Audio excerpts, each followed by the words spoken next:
je me présente, je suis Margot Mistard, donc je travaille à l'UMS Patrinat, donc au Muséum national d'histoire naturelle.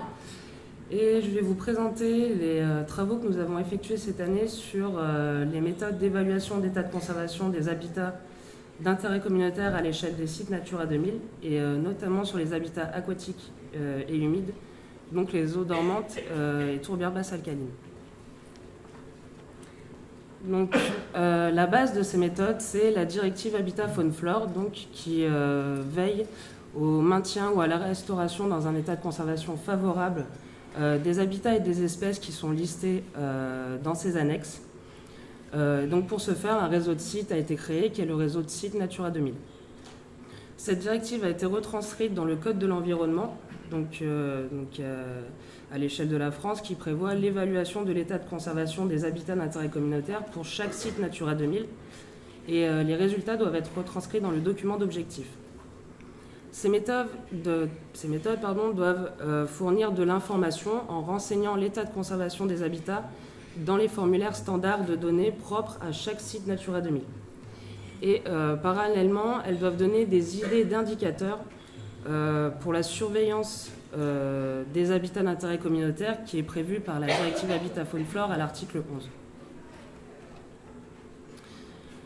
Donc, les objectifs, c'est bien sûr donc, évaluer l'état de conservation. Elles se veulent être des outils d'aide à la gestion et non pas des outils d'évaluation de la gestion. Elles doivent aider à la compréhension du fonctionnement des habitats, et elles doivent aider à mettre en place des suivis grâce à des indicateurs. Donc, la directive Habitat Faune Flore prévoit l'évaluation de l'état de conservation des habitats d'intérêt communautaire à l'échelle biogéographique. Et donc, au titre de cette évaluation, la directive Habitat Faune Flore évalue 4 paramètres, prévoit l'évaluation de 4 paramètres. L'aire de répartition, la surface de l'habitat, la structure, les fonctions et les perspectives futures. À l'échelle du site Natura 2000, on va prendre en compte que 3 paramètres qui sont la surface de l'habitat, les structures et fonctions et les altérations. Pour chaque paramètre, on va tenter d'évaluer des critères comme la surface, des compositions spécifiques. Et grâce à une recherche bibliographique, on va sélectionner des indicateurs pour chaque critère à mesurer sur le terrain, ainsi que des valeurs seuil, c'est-à-dire les valeurs à partir desquelles l'indicateur est considéré comme témoin d'un bon état ou non. Donc, cette recherche bibliographique est un préalable aux tests sur le terrain, et ces tests d'indicateurs sur le terrain vont être confrontés à un avis d'expert sur l'état de conservation de l'habitat. Donc, ces méthodes, elles se veulent simples, pragmatiques, accessibles à tous les opérateurs de sites Natura 2000 qui ont des moyens limités, donc tant en matériel qu'en temps. Elles ne doivent pas demander de compétences poussées dans un quelconque domaine. Et donc, ces méthodes se veulent vraiment être un compromis entre coût et efficacité. Donc, ces méthodes aussi se veulent évolutives dans le sens où elles se mettent en place sur plusieurs années. En effet, les indicateurs, les valeurs seuil et les notes associées sont recalibrés au fil des années, au fil de nouveaux jeux de données. On continue également à faire de la bibliographie pour mettre à jour les indicateurs à tester pour chaque habitat. Et on demande également aux gestionnaires de nous faire des retours d'expérience sur l'application de ces méthodes. Afin donc de répondre à plusieurs questions, comme par exemple, est-ce que ces méthodes sont vraiment faciles à mettre en œuvre? Ou alors, est-ce qu'on peut facilement les coupler avec les objectifs et les plans de gestion? Donc, comme je vous l'ai dit, vraiment, ces méthodes sont vraiment un compromis entre moyens et précision. Elles se situent vraiment à l'interface entre des mesures, on va dire, qualitatives, visuelles, comme par exemple l'avis d'expert, et donc des mesures quantitatives dans le cadre de suivi. Donc en ce qui concerne les méthodes publiées depuis 2009, donc on a un certain nombre de méthodes qui ont été publiées, avec en 2013 la première méthode publiée pour les habitats aquatiques et humides, qui étaient à l'époque les eaux courantes. Sont suivies après 2 autres méthodes en 2015, donc la première sur les tourbières acides à sphènes et également un premier rapport sur un premier habitat d'eau dormante que sont les mares temporaires méditerranéennes. L'année dernière s'est poursuivi le travail sur les habitats des eaux dormantes, donc avec la publication d'un rapport préliminaire sur 4 autres habitats d'eau dormante. Donc effectivement, c'est vraiment dans cette continuité que s'inscrit la présentation d'aujourd'hui. Donc je vous propose maintenant de vous présenter les grilles que nous avons mis en place cette année. En ce qui concerne les 4 habitats d'eau dormante donc, cités sur la présentation et les tourbières basses alcalines. Donc, en ce qui concerne les eaux dormantes, les habitats étudiés cette année sont les suivants. En 3110, vous avez donc les eaux très peu minéralisées des plaines sablonneuses des Littorellea uniflorae. En 3130, vous avez les eaux stagnantes oligotrophes à mésotrophes des Isoeto-nanogencétea et ou des Littorellea. En 3150, ce sont les lacs eutrophes naturels du Magnopotamion et ou de l'Hydrocarytion. Et en 3160, ce sont les mares dystrophes, donc des Utriculariitea. Donc je vous propose d'aborder les habitats tout d'abord oligomésotrophes, donc 3110 et 3130. Donc c'est un travail qui a été effectué cette année qui a été poursuivi cette année par un stagiaire de Master 2, donc Alexander Miejewski. Donc là, vous avez ici la liste d'indicateurs issus de la bibliographie qui a été validée en comité de pilotage, avec en jaune les indicateurs qui ont été testés cette année. Donc la phase de terrain, elle s'est tenue en partenariat donc entre autres avec le CBN Massif Central, donc en Corrèze et dans la Loire, avec le CBN Méditerranéen dans les Pyrénées-Orientales et avec le CBN Bassin Parisien dans les Yvelines et en Sologne. Donc, au niveau des premières corrélations qu'on peut dégager donc, pour ces habitats, c'est qu'on a une corrélation entre le recouvrement des atteintes qui sont quantifiables en surface à l'échelle de la placette. Donc ces atteintes, par exemple, ça peut être des traces d'engins motorisés, des passages de faune sauvage. Donc une corrélation avec la dégradation émise à avis d'experts. On a également aussi des premières corrélations entre l'indice d'humidité edaphique et l'avis d'expert et l'indice trophique avec l'avis d'expert. C'est-à-dire qu'a priori sur les placettes, plus les placettes étaient dégradées, plus le niveau trophique était a priori élevé et plus l'indice d'humidité edaphique était faible. Ce qu'on peut dire aussi, c'est que pour l'instant, l'ensemble des indicateurs qui sont corrélés à l'avis d'experts sont corrélés entre eux.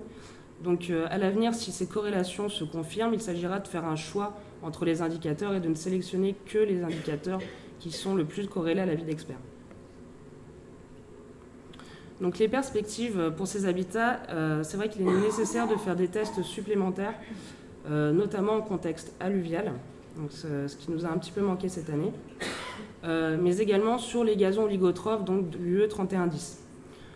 Pour l'instant, en ce qui concerne les indicateurs potentiels, c'est donc le recouvrement des atteintes qui sont quantifiables en surface. J'attire votre attention sur le fait que pour les indices d'Ellenberg, bien qu'apparaissant a priori corrélés à l'état de conservation, ne seront a priori pas retenus, car en effet, on essaye de ne pas demander aux gestionnaires d'effectuer des relevés phytosociologiques. En revanche, on va pouvoir sélectionner d'autres indicateurs qui vont être corrélés à ces habitats et donc qui seront attestés à l'avenir, comme par exemple le niveau de la nappe avec l'indice F d'Ellenberg. Donc je vous propose maintenant de passer aux habitats mésoeutrophes et dystrophes, donc 3150 et 3160. Donc toujours pareil, voici la liste d'indicateurs qui a été sélectionnée via recherche bibliographique et validée en comité de pilotage. Et donc presque tous les indicateurs ont été testés cette année. Donc la phase de terrain, elle s'est tenue donc, en partenariat avec le CBN Bailleul et le CEN Picardie, donc en Picardie, s'arrêter là, avec le CBN Bassin Parisien en Île-de-France et avec le CBN Alpin donc en Rhône-Alpes. Donc je vous présente les premiers résultats pour les mares dystrophes parce que la phase de terrain pour le 3150 n'est pas encore terminée. Donc, ce qu'on peut dire, c'est qu'a priori, on a des premières corrélations entre le nombre d'espèces eutrophiles à l'échelle de la placette et la dégradation émise par avis d'experts, ainsi que entre les atteintes lourdes comme précédemment et l'avis d'experts et la dégradation avis d'experts. On a également, pour illustrer un petit peu la méthode de manière générale, de premières corrélations entre indicateurs. Donc, par exemple, là, vous avez une corrélation donc, forte, positive, entre le recouvrement des espèces eutrophiles et le nombre d'espèces eutrophiles. Donc, ce qui veut dire qu'à l'échelle de la placette, en état dégradé, on n'a pas qu'une seule espèce qui va être recouvrante, mais plusieurs espèces. En ce qui concerne les conditions stationnelles, donc pour l'échantillonnage de cette année, on a un lien très fort, on a des liens très forts entre l'altitude, la nature du substrat et la vie d'expert. C'est-à-dire qu'on a échantillonné donc, des placettes à l'étage montagnard, donc sur substrat cristallin, qui étaient très bien conservées. Et on a échantillonné des placettes en plaine sur substrat alcalin qui étaient plutôt dégradés. Donc à l'avenir, ce qu'il est nécessaire de faire pour ces deux habitats, ce sont des tests supplémentaires donc en contexte planitaire acide, mais aussi à l'étage montagnard sur substrat alcalin pour avoir un échantillonnage non biaisé et de pouvoir tester vraiment la méthode dans toutes les configurations possibles. Donc les indicateurs potentiels pour le moment, c'est donc le nombre d'espèces eutrophiles, le recouvrement des atteintes quantifiables en surface et les atteintes diffuses également. Enfin, je vous propose de terminer donc, avec les premiers résultats pour les tourbières basses alcalines. Donc c'est un travail qui a été effectué par un stagiaire de M2 également, qui s'appelle Hugo Clément. Et donc vous avez ici la liste d'indicateurs, toujours pareil, qui a été sélectionnée via la recherche bibliographique. Et en jaune, les indicateurs testés cette année. Donc la phase de terrain, donc, en appliquant la même démarche, elle s'est déroulée en partenariat avec le CEN Picardie, le CBN Bailleul, donc en Picardie, et avec le CBN Alpin dans les Alpes du Sud.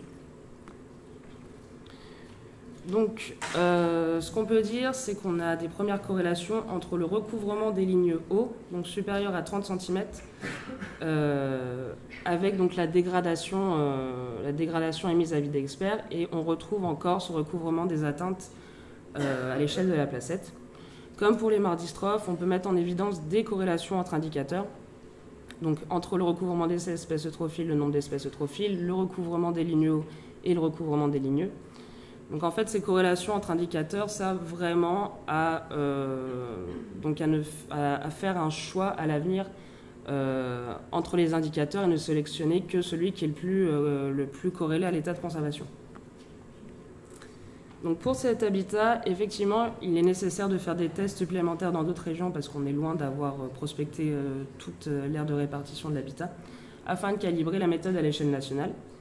Pour le moment, les indicateurs qui peuvent potentiellement intégrer la méthode, c'est donc le recouvrement des lignes hauts, le recouvrement des atteintes quantifiables en surface.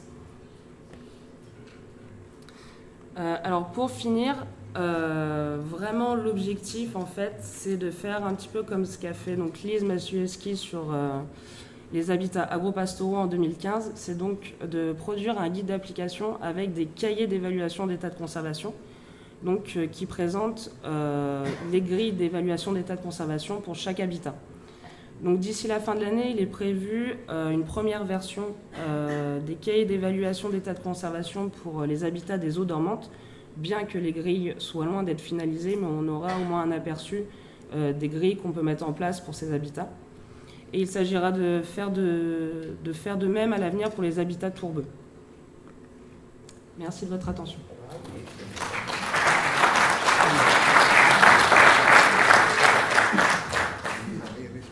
Je peux juger, si je peux me permettre de juger, votre présentation, je trouve qu'elle est très importante dans un colloque comme celui-ci des Bailleul qui est dédié à la connaissance, bien sûr, mais surtout à la conservation des milieux humides, l'état de la végétation, n'est-ce pas? C'est toujours un thème assez difficile parce que pendant l'été passé, moi j'ai fait une carte de l'état de la végétation des prairies dans les Alpes centrales, desquelles j'ai parlé justement avec M. Farid Benchititi pendant la pause du café. Et j'ai fait seulement deux petites considérations, si vous permettez, très brièvement. La première, c'est que l'état de la prendre conscience de l'état de conservation de la végétation, ça veut dire dans une perspective future, parce que la protection de la nature, elle est concrète si elle est perpétuelle, comme je l'ai déjà dit. bien sûr, dans les milieux humides, elle est relativement perpétuelle parce qu'ils sont destinés à les paradigmes des milieux humides, ils sont destinés à se sécher. Le problème, c'est que pendant l'histoire et la préhistoire, il y avait la possibilité de formation tout le temps de nouveaux milieux humides. Tandis que maintenant, s'il y a de nouveaux humides qui se développent à cause d'une chute de pierres comme ça, tout de suite ils sont améliorés. C'est ce qui se passe en Italie. Et ça, en général, alors c'est très bien de développer cette chose. Il faut absolument la développer.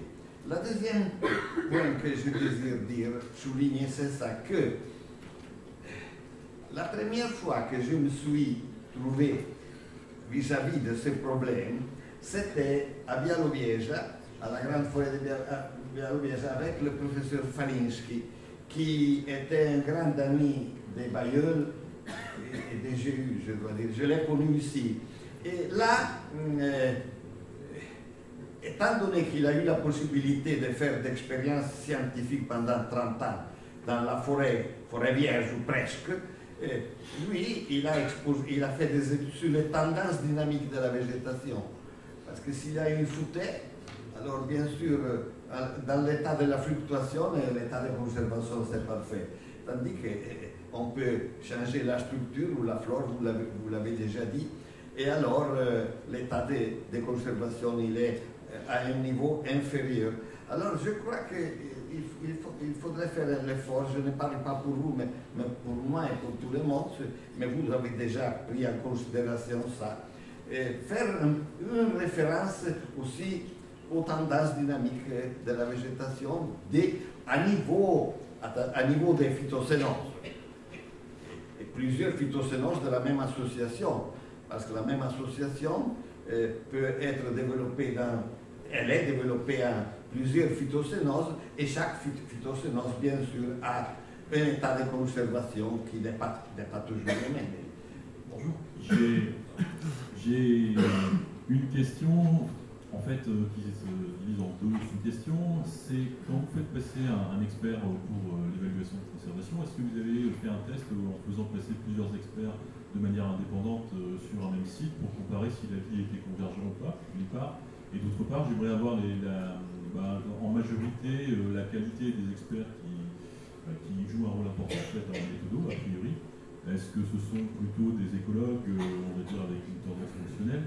Est-ce que ce sont plutôt des phytosociologues avec une approche floristique? Est-ce qu'il y a une diversité en termes d'experts également qui a été testée?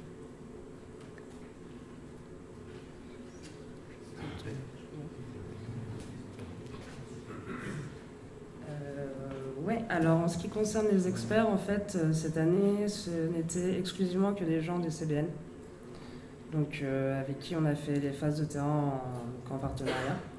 L'année dernière, c'est vrai qu'on avait aussi, sur les gazons notamment, commencé à faire des tests avec le Seine-Limousin, et donc notamment avec Karine Gerba, du coup, du Seine-Limousin, qui est donc botaniste phytosociologue. Donc, en ce qui concerne le statut des experts, on reste plutôt sur des gens qui ont vraiment cette approche donc habitat-végétation.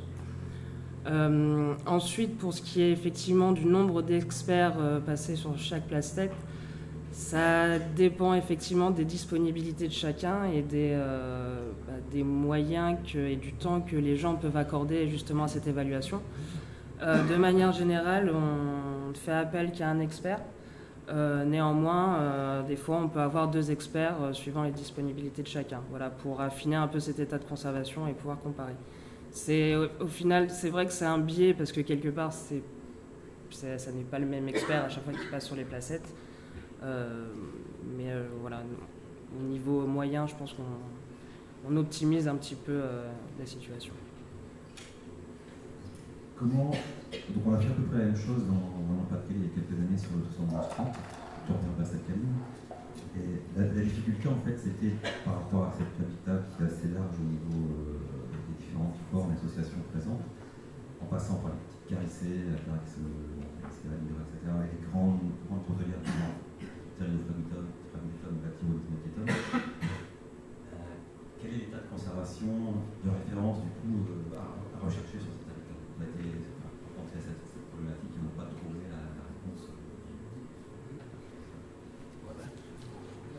C'est vrai que de toute façon, c'est la question qui revient essentiellement sur ce type de méthodo, c'est justement quel est l'état de référence, qu'est-ce que vous proposez comme état de référence pour ces habitats. Déjà, je pense déjà qu'il est impossible de fixer un état de référence global à l'échelle du territoire, encore plus au niveau phytosociologique, parce que comme vous l'avez dit, on a vraiment des alliances qui sont complètement différentes au sein d'un même habitat générique. Donc l'état de référence, a priori, est à fixer, on va dire, à l'échelle locale, donc à l'échelle du site Natura 2000, par exemple, en fonction vraiment de ce que les gestionnaires, les opérateurs sont capables de mettre comme moyen justement pour on va dire, répondre à telle ou telle valeur d'indicateur. Par exemple, je ne sais pas si on prend en compte un indicateur de recouvrement des espèces exotiques, c'est jusqu'où on peut mettre en place des moyens pour améliorer ce paramètre ou pas. Donc ça doit vraiment tenir compte, je pense, des enjeux vraiment locaux et non pas de l'habitat à l'échelle globale.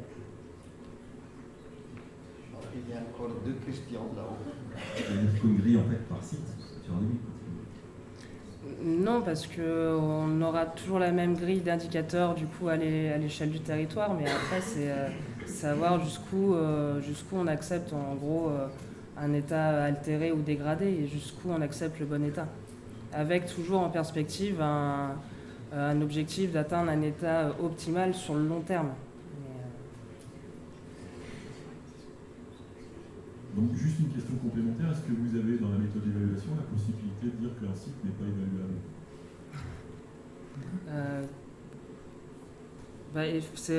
Alors je ne suis pas sûr de bien comprendre la question, mais c'est un petit peu le but d'avoir des retours d'expérience de la part des gestionnaires en fait. Voilà, si des indicateurs semblent trop compliqués à mettre en œuvre ou s'ils ne s'appliquent pas, comme par exemple des indicateurs donc, liés au sondage pédologique, par exemple, comme sur les habitats tourbeux. C'est vrai qu'on essaye de ne pas les prendre en compte dans la méthode, justement, s'ils ne sont pas applicables à l'ensemble des configurations. Après, vu qu'on prospecte, on ne peut pas prospecter toutes les placettes sur chaque site Natura 2000, il y a forcément des configurations qui vont nous échapper, et c'est là qu'on compte sur les gestionnaires pour nous dire si ça coince ou pas, en fait. Oui, j'avais une question, je voulais faire répéter une initiative venant des gestionnaires de réserves naturelles donc régionales et puis autres types de réserves, notamment associatives de Landes, humides et systèmes tourbeux. Donc dans le cadre d'évaluation de leur plan de gestion, en fait, ils ont besoin d'indicateurs. Donc, pour évaluer l'état de conservation des landes, ils utilisent des grilles, en adaptant des grilles très proches de celles que tu as présentées.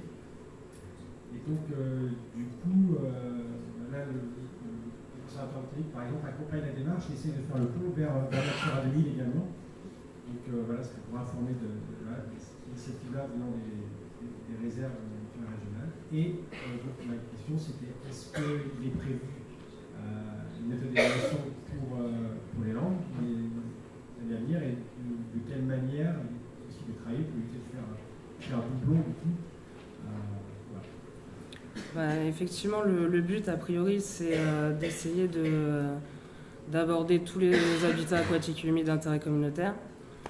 Après c'est un travail qui prend du temps, hein. Enfin, comme je l'ai dit, par exemple sur les habitats agropastoraux, c'est vrai que Lise elle a quand même mis 4-5 ans justement à faire des grilles d'évaluation pour ces habitats. Et encore, on a encore des retours d'expérience des gestionnaires qui justement demandent des ajustements parce que effectivement, la méthode effectivement n'est pas toujours applicable ou il y a certains indicateurs qui coincent. Là, c'est vrai que du coup, on a entamé le travail sur les habitats tourbeux et sur les habitats des eaux dormantes, donc c'est vrai que ça serait pas mal de terminer le travail sur ces habitats-là, mais oui, dans un futur plus ou moins proche, effectivement, les habitats de Landes seront abordés et effectivement, il serait intéressant d'avoir des échanges. On n'en sera peut-être pas au même niveau avancé des travaux, mais ce sera toujours intéressant, effectivement, d'avoir des échanges sur ces habitats. Ouais. Maintenant, je crois qu'il y a le professeur Farid Benjetiti qui désire faire des remarques finales. Remarque finale, non, c'est pour compléter un peu le problème de l'état de référence. Un peu plus fort. Le problème d'état de référence, c'est vrai que c'est très très délicat, mais pour répondre à la question du collègue, disons que il faut savoir qu'on répond dans un objectif précis de la directive qui est l'habitat générique. Et c'est vrai que nous, on essaie de mettre des méthodes à l'échelle nationale, donc pour prendre en considération toute la diversité donc, de ces habitats, donc ces demandes pour, disons, avoir des indicateurs qui puissent intégrer un peu une méthode à l'échelle nationale, c'est que, comme elle l'avait dit dans son exposé, il y a c'est des méthodes évolutives, donc il y a des règles, d'ouvrage chaque fois qu'il y ait des retours d'expérience, donc pour essayer de, par rapport à la grille initiale qui a été plus ou moins adoptée par un collectif d'experts, et pour répondre à Pierre Bobet, c'est vrai que c'est pas simple de mettre autour toutes des équipes pluridisciplinaires, des écologues, des phytosociologues, et c'est vrai que le choix des conservatoires botaniques, c'est que, disons, la définition de l'habitat humain, c'est sur des aspects de structure de végétation, de typologie type phytosociologique, qui fait que le choix des indicateurs est beaucoup plus lié à la composition floristique. Et voilà, donc là, c'est les prémices des méthodes, mais on essaie d'élargir les indicateurs, bien sûr, des aspects écologiques. Mais si on raisonne, on va au fond un fond. L'exposé de Bobet, notamment dans le système des tourbières, ces méthodes sont caduques, vu la genèse des tourbières, et si on prend en considération uniquement la partie émergente du sol. Donc vous voyez la complexité des choses. Et elle avait dit au départ, on essaie d'être le plus pragmatique pour répondre, parce que c'est une obligation communautaire, et donc on essaie de mettre en place des méthodes voilà, pour avoir une réponse, mais comme je le disais, ces méthodes-là sont très évolutives, et pour stabiliser une méthode, on n'a pas suffisamment de recul pour pouvoir effectivement donner des états de référence. Elle a bien montré comment qualifier ces états de référence. Nous, pour être très pragmatique, on l'a plus ou moins ces mesures par rapport au dire d'experts. Voilà, c'est une relative subjectivité, mais on n'a pas d'autre choix. Voilà.